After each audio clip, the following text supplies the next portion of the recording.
Olá, está no ar o Jornal da Câmara. Projeto social com foco no esporte vai beneficiar 300 crianças e adolescentes em Porto Alegre. Plano plurianual é apresentado em audiência pública na Comissão de Finanças. O documento traz as metas do Executivo para os próximos 4 anos. Aprovada a prorrogação de contrato emergencial de professores na capital. Essas e outras informações você confere a partir de agora no Jornal da Câmara.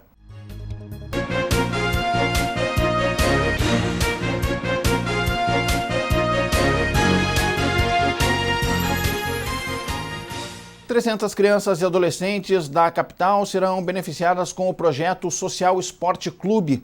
A proposta visa o incentivo às atividades e a inclusão pela prática das diversas modalidades. A parceria entre governo e instituições foi assinada no Paço Municipal na terça-feira.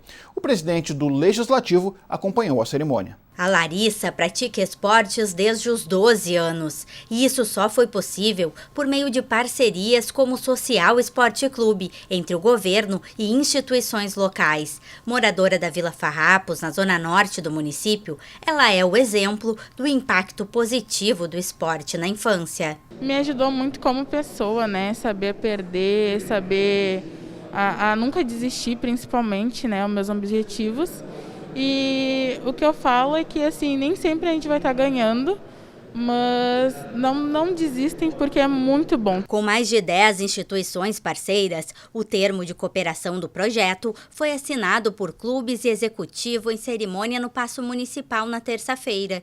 Conforme a Prefeitura, são 300 bolsas para jovens com renda familiar de até 3 salários mínimos praticarem esportes. Os clubes sociais, que são nossos parceiros há muitos anos, vão oferecer vagas nas suas modalidades esportivas, nas suas escolinhas. Então esse projeto é um projeto que cria oportunidades e inaugura pessoas, como o prefeito Melo sempre fala. Ele é um projeto singelo, mas de muito simbolismo, porque ele proporciona que os clubes possam receber crianças da nossa periferia e dar oportunidades a elas, né? 300 vidas transformadas. Essa é a ideia com a retomada do projeto Social Esporte Clube.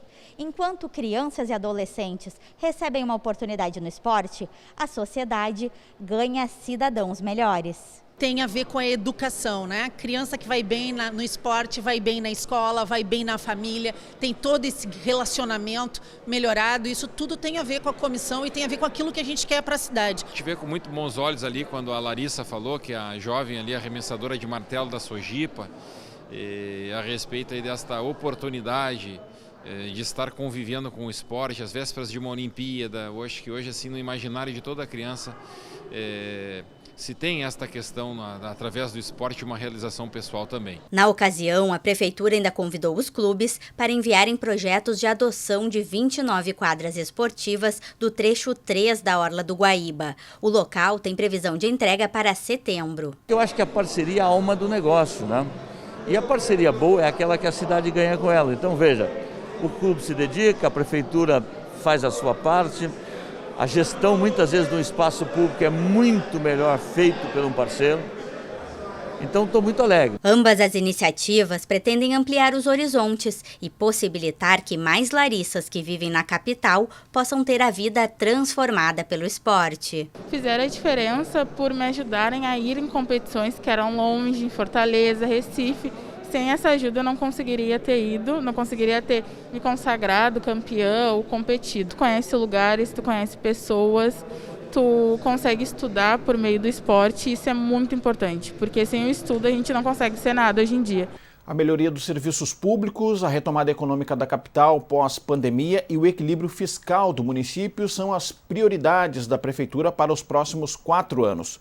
O Plano Plurianual, documento que estabelece os objetivos e metas da gestão, foi apresentado em audiência pública nesta semana na Comissão de Orçamento do Legislativo. De acordo com o secretário adjunto de Planejamento, o plano está dividido em 4 eixos de ação e elenca 111 propostas para a cidade. Entre elas, Urbano Schmidt destacou os investimentos para melhorias na cidade. Uma das grandes propostas exatamente do governo é resgatar a zeladoria para que todos tenham sim, uma cidade melhor para viver. O segundo, então, é o combate à pandemia e também a retomada do crescimento econômico após pandemia. E um fundamento todo especial na questão do equilíbrio fiscal, ou seja, um orçamento realista. Nos próximos 4 anos, a Prefeitura de Porto Alegre quer garantir uma gestão mais eficiente para os porto-alegrenses. Para isso, deve buscar o apoio de parcerias público-privadas. Outras prioridades do governo são ações para o desenvolvimento social e econômico da cidade. O projeto de revitalização do Centro Histórico está entre as principais propostas. Tudo isso de acordo com o Executivo, mantendo o equilíbrio das contas. Conforme o governo, a previsão tanto de receita quanto de despesas para o quadriênio 2022-2025 é de 36 bilhões de reais.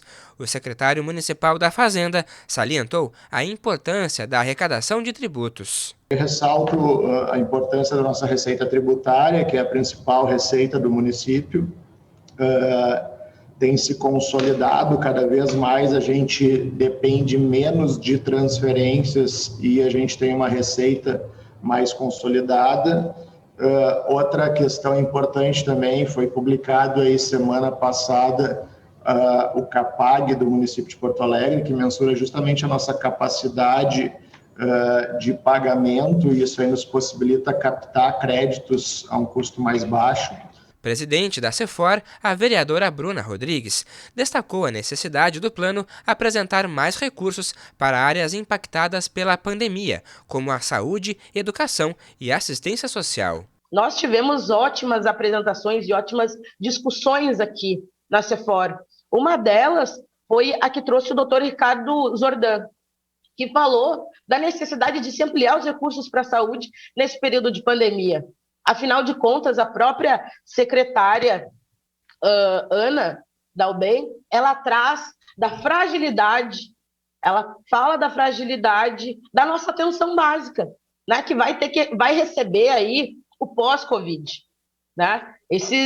Essas doenças que ficaram e que vão ser atendidas na atenção primária. Nós temos uma série de postos ainda fechados, que precisam estar expressos nas expectativas, né, do orçamento.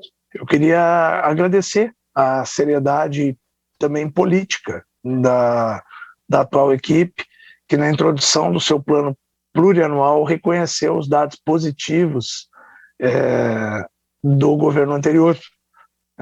Não se contaminou, vamos dizer assim, politicamente. Eu falo isso porque a gente vê hoje em dia a ciência ser contaminada pela política. Nesse caso não, então eu reconheço mais ainda a seriedade da continuidade, a gente pensar a cidade e não os governos que estão à frente dela. O vereador Mauro Zacher disse que a Câmara poderá aprimorar o PPA por meio de emendas. O parlamentar pontuou que é preciso de mais estímulos para a retomada da economia local. A parte de serviço foi muito impactada com a pandemia, né? Então há um forte desemprego nessa área. Eu acho que a gente precisa por aí, inicialmente, né, poder não só dar o apoio. Muitas empresas que estão sobrevivendo ainda, né, tiveram os pequenos, principalmente, que são aqueles que mais contribuem para o município, o Rodrigo e o Urbano, são os que mais tiveram dificuldades de crédito, né? Conforme os representantes do governo, 87 compromissos com o desenvolvimento social estão elencados no plano. Além disso, o Executivo garantiu que muitos recursos de outros eixos vão poder ser utilizados na área. O secretário da Fazenda afirmou que só na assistência social a Prefeitura gastou 37% a mais no primeiro quadrimestre deste ano do que no mesmo período da gestão passada. O plano plurianual deve ser votado em breve pelos vereadores. Profissionais que atuam na atenção básica de saúde na capital estão preocupados com o futuro da categoria. Em fim de contrato, devido à extinção do IMESF, os trabalhadores cobram alternativas para que o município possa absorver os servidores. O governo se comprometeu em analisar o projeto de lei do Legislativo que prevê a manutenção dos agentes. O assunto foi tratado na Comissão de Saúde e Meio Ambiente nesta semana. Entre as reivindicações dos trabalhadores está a falta de pagamento do Vale-Refeição. Segundo a categoria, os agentes comunitários não recebem o benefício há mais de um ano. Por isso, os vereadores da comissão cobraram a prefeitura. O executivo respondeu que o pagamento deste direito só pode ser resolvido após decisão judicial.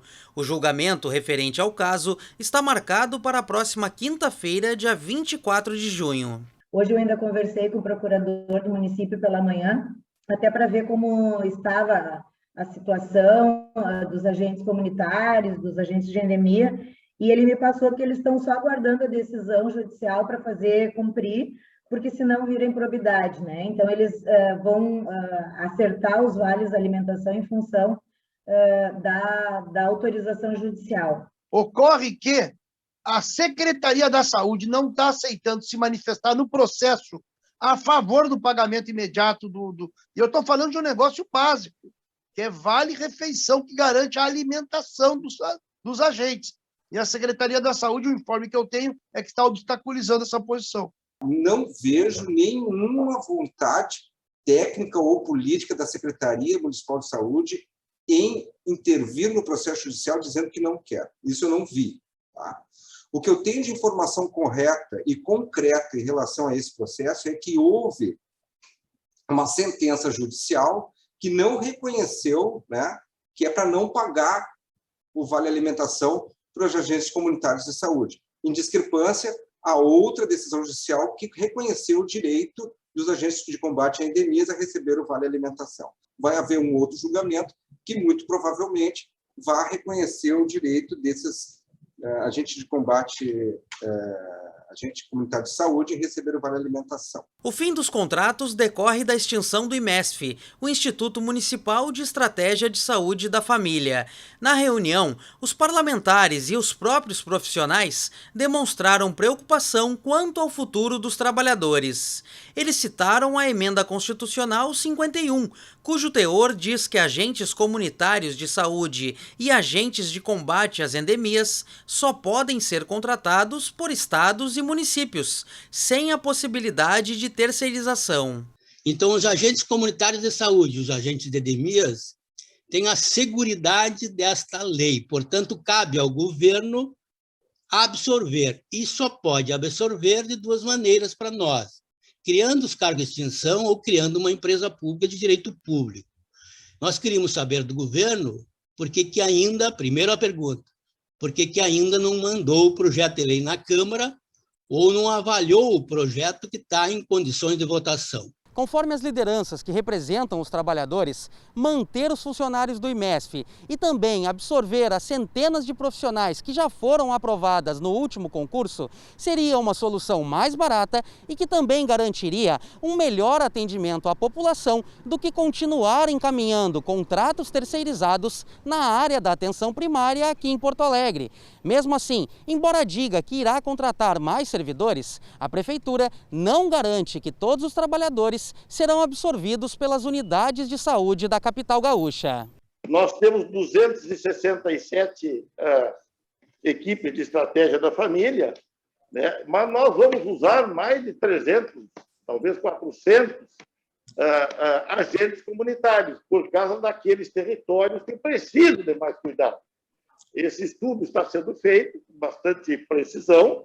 Agora, o município nunca teve as equipes completas, e por isso que muitas vezes os valores do IMESF eram menores do que os valores dessas empresas que estão prestando serviço para nós. A Prefeitura garantiu que irá avaliar o projeto que tramita na Câmara Municipal, sugerido pelo vereador Aldacir Oliboni. O transporte coletivo voltou ao debate na Câmara da Capital nesta semana. O valor da passagem, o controle da bilhetagem eletrônica, dívidas das empresas com o sistema e a privatização da Carris foram alguns dos pontos abordados em reunião da Comissão de Urbanização e Transportes. O desencontro no cálculo entre o repasse feito pela ATP e o que teria sido recebido pela Carris foi um dos questionamentos levantados na reunião. É um processo público que existe, que tem mais de 2.000 páginas, onde a própria auditoria alega que não conseguiu fazer o seu trabalho em 100% porque não foi fornecido a ela documentos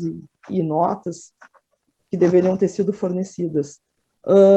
A ATP diz que repassou no ano de 2019 para a Carris 164 milhões, mas a Carris alega que recebeu só 123 milhões. Então, a pergunta que também eu gostaria de deixar aqui é onde estão esses 41 milhões? Né? Patrícia acrescenta que não vê motivos para a privatização e teme pelo futuro dos servidores, no caso de venda da companhia.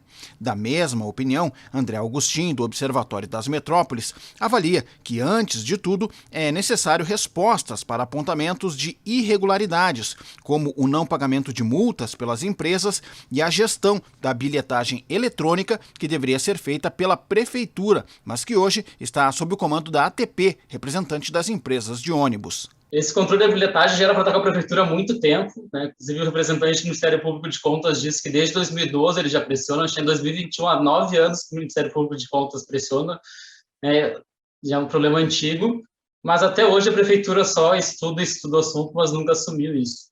Na licitação de 2015, no edital, estava previsto que o controle de bilhetagem eletrônica ia ser da Prefeitura, através da EPTC. Então, pelo menos desde aquele período já era para ser, já estava previsto o edital, não foi cumprido. Porque nós queremos trabalhar com prazos. Nós não queremos trabalhar com menções de que queremos fazer a transição. Quais são os prazos? Porque o aumento da tarifa já foi encaminhado, o projeto de privatização da Carris já está em tramitação na Câmara. Quais que são os prazos para vocês assumirem de fato essa gestão? Nós vamos esperar mais 9 anos? O Ministério Público afirma que algumas questões já estão sendo investigadas e que outras denúncias também serão alvo de um olhar atento do MP. Olhando com mais calma, com mais vagar, a gente vai tentar identificar ali eventuais irregularidades, eventuais ilícitos que possam estar presentes, e aí, no âmbito do Ministério Público, nosso trabalho vai ser apurar os fatos, né, esclarecer aquilo que foi levado ao nosso conhecimento. O diretor da EPTC diz que alguns valores pendentes apontados nas denúncias já estão judicializados e que todas as demais questões relativas ao transporte coletivo serão enfrentadas pelo governo, inclusive a gestão da bilhetagem eletrônica. Nessa gestão, há a indicação do secretário Záquia e a indicação do prefeito Melo para que se prossiga no processo para fazer efetivamente a assunção completa. Bom, o que não está ainda muito claro para nós de que forma será feita, né? Se vai ser uma assunção completa, gerida de fato pela EPTC, gerida pela fazenda no município, ou se o melhor caminho não é contratar empresas especializadas, ou bancos, ou empresas especializadas em fazer a gestão deste sistema. No começo da reunião, o secretário municipal de Mobilidade Urbana, Luiz Fernando Záquia, fez uma avaliação sobre os principais fatores que impactam na atual situação do sistema de transportes na cidade. Usuários de táxis acessíveis em Porto Alegre reclamam da falta de veículos para atender a demanda de passageiros. Os motoristas, por outro lado, alegam o alto custo para adaptar os automóveis. O assunto foi tratado na Comissão de Direitos Humanos nesta semana. Os parlamentares deverão propor ao governo, por meio de projeto indicativo, alterações na lei que trata do tema na cidade. A ideia é dar incentivo, como, por exemplo, isenções e redução de taxas para a ampliação da frota. O atendimento oferecido pelos táxis acessíveis voltou a ser debatido pela Comissão de Defesa do Consumidor, Direitos Humanos e Segurança Urbana. Ainda em abril, usuários e motoristas trouxeram as reivindicações sobre esse tema. Agora, os vereadores membros da CDCOM encaminharam uma reunião técnica com a EPTC para tentar solucionar a falta de veículos adaptados circulando na capital gaúcha. Atualmente, Porto Alegre possui 48 táxis acessíveis. Em 2016, quando o sistema foi lançado, a capital contava com 57 veículos adaptados. O número era e continua sendo insuficiente para atender a demanda de passageiros com algum tipo de deficiência. Conforme a EPTC, o custo de adaptação de um táxi é muito alto e isso acaba afastando os possíveis interessados. Por isso, a Prefeitura estuda a diminuição das taxas cobradas ou ainda isenções das tarifas para veículos acessíveis. O objetivo é atrair mais permissionários que queiram investir no sistema. O pessoal está desistindo do sistema porque ele não é viável. Hoje, na realidade, só existem 2 modelos de carros que conseguiram ser adaptados, que é a Doblo e a Spin. E esses veículos, literalmente, estão recortados para fazer a adaptação. Então, esse carro praticamente, ou ele tem alguém que ele consiga vender por algum motivo especial, ou ele vai ter que estacionar esse veículo dentro da garagem e comprar um novo veículo, fazer um novo reporte, uma nova adaptação, né, a um custo aí de quase R$100 mil. Em agosto, a EPTC irá realizar um sorteio público para liberar a circulação dos táxis acessíveis para os permissionários em outros pontos fixos da cidade. A intenção é facilitar a aproximação entre os passageiros e os motoristas que possuem veículos adaptados. Fica claro que é necessário tomarmos uma providência, porque temos poucos carros, poucos táxis, né, para o atendimento. Então, urge uma nova licitação e também que eles consigam adquirir esses carros, né? Eu acho que cabe aí uma reflexão, uma reunião nossa com o governo, com a EPTC, para ver de que forma nós podemos viabilizar, nós podemos ajudá-los. Ao final da reunião, a SEDECOM decidiu sugerir ao Executivo uma alteração na lei para incentivar o sistema de táxis acessíveis no município de Porto Alegre. A Comissão de Constituição e Justiça tratou nesta semana sobre a relação entre moradores e empreendedores no bairro Moinhos de Vento. Quem reside na região reclama dos transtornos causados por quem frequenta os estabelecimentos comerciais no local. Para amenizar o conflito entre moradores e empreendedores, o vereador Ramiro Rosário apresentou uma alternativa na reunião da CCJ. O parlamentar explica que tramita na Câmara um projeto indicativo para que a Prefeitura publique um decreto com novas regras para o convívio no bairro. Por que em algumas circunstâncias é melhor nós termos um decreto do que uma lei? Por que não um experimento como esse, que já acontece na Cidade Baixa, através de um decreto municipal e que agora nós queremos replicar aquelas normativas ao Moinhos de Vento?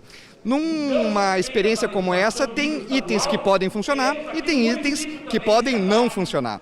Então, no caso de insucesso, o decreto municipal ele é muito mais ágil para a gente poder avançar ou recuar. Entre as novas regras sugeridas pelo projeto indicativo estão a proibição de comércio ambulante, de música alta das 10 da noite às 7 da manhã e de carros de som em qualquer horário. Os representantes das Secretarias de Segurança e Desenvolvimento Econômico demonstraram apoio à ideia. Porém, entre moradores e empreendedores, ainda há dúvidas sobre qual o melhor caminho para resolver o problema. Como morador do bairro, da Rua Padre Chagas, eu quero dizer que ninguém é contra os empreendimentos, ninguém é contra o comerciante de forma nenhuma. A única coisa que se pede é o cumprimento da legislação. Não há necessidade de grandes alterações na legislação, eu entendo. Leis já existem, basta que elas sejam cumpridas. Nós chegamos a fazer um esboço em que nós ressaltamos, um esboço de um decreto, isso em 2020, e justamente nós reforçávamos a importância de que os alvarás fossem seguidos.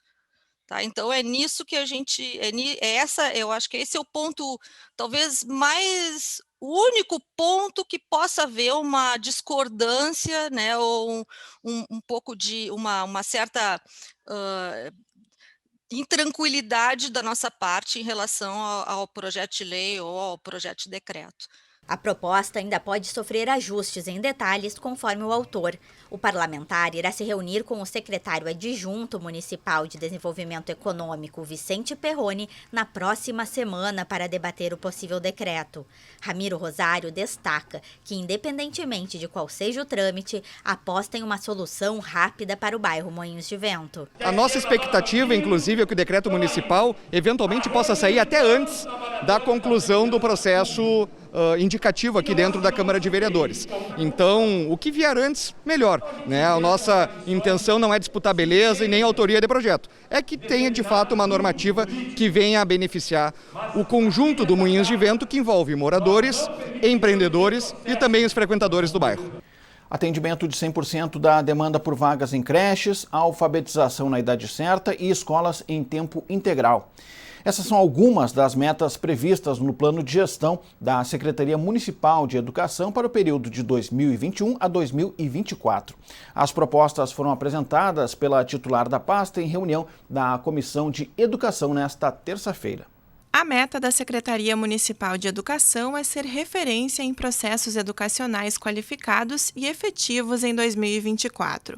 Para atingi-la, a secretária Janaína Aldino disse que a proposta é construir ensino e currículo integrados em todas as escolas, fortalecer a gestão escolar e garantir a formação continuada dos professores.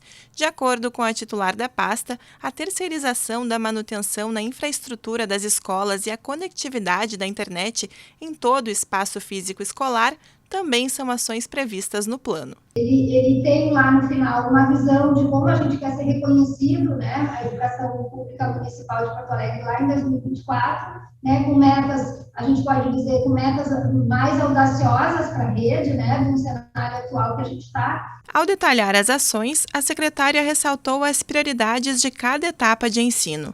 Na educação infantil, Janaína citou um projeto de compra de vagas para atender a demanda por creches. No ensino fundamental, o objetivo da SMED é a alfabetização até os 8 anos de idade. De acordo com o executivo, a atualização pedagógica da educação de jovens e adultos e da educação especial também fazem parte das metas para a educação básica. Digo aí pela frente que nós, enquanto Porto Alegre, vamos nos tornar pioneiros aí num estudo de avaliação de indicadores na educação infantil. E os professores da Rede Municipal de Ensino, admitidos em 2019, terão seus contratos temporários prorrogados. Isto é o que estabelece o projeto de lei do Executivo que estende o período em função da pandemia. A matéria foi aprovada por unanimidade na sessão de segunda-feira. O projeto de lei do Executivo altera a lei de 2020 e possibilita a prorrogação dos contratos temporários iniciados em 2019. De acordo com a matéria, as contratações renovadas terão vigência a contar de 1º de maio de 2021 até o fim do ano letivo. A proposta foi aprovada com o voto favorável de todos os parlamentares presentes. Foi por unanimidade porque o interesse é unânime. As escolas precisam ter professores nas escolas. O prefeito Sebastião Melo mandou esse projeto para cá, junto com a secretária Janaína, e nós votamos porque entendemos que o professor na escola é a essência, é a vida da escola. E nós queremos cumprimentar os professores que acompanharam esse processo e que estão aqui pela aprovação desse projeto que foi importante. De acordo com o projeto, 173 contratos estão com previsão de término para os próximos meses. Segundo o Executivo, as contratações temporárias são importantes para a manutenção das aulas, considerando as dificuldades impostas pela pandemia. 2 emendas apresentadas ao projeto por vereadores de oposição foram rejeitadas. As emendas previam realização de concurso público. A feira temática de artesanato do Mercado Público de Porto Alegre terá um novo período de realização. Conforme o projeto aprovado pelos vereadores na sessão de segunda-feira, o evento, que antes era realizado entre abril e dezembro, agora ocorrerá entre janeiro e dezembro. O projeto de lei aprovado com 28 votos favoráveis e 5 contrários altera uma lei de 2012 e estende o período de realização da feira temática de artesanato do Mercado Público. De acordo com o proponente da matéria, vereador Aldacir Oliboni, do Partido dos Trabalhadores, a ampliação do evento para todos os meses do ano gera mais renda às famílias envolvidas na atividade, bem como fomenta a valorização da cultura local e o turismo em Porto Alegre. O Legislativo aprovou moção de solidariedade ao piso salarial dos farmacêuticos. A proposta que trata do tema tramita na Câmara dos Deputados. A moção aprovada tem autoria da vereadora Cláudia Araújo, do PSD. A proposta pede apoio ao projeto de lei 1559 de 2021, que tramita na Câmara dos Deputados e dispõe sobre o piso salarial do profissional farmacêutico.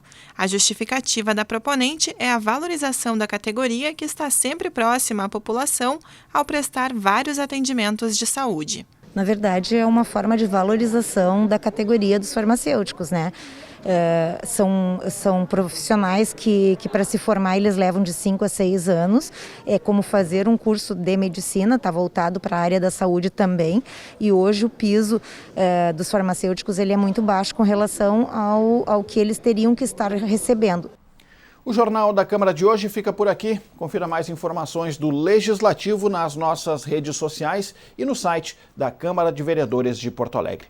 Muito obrigado pela sua audiência. A gente se encontra na próxima edição. Até lá!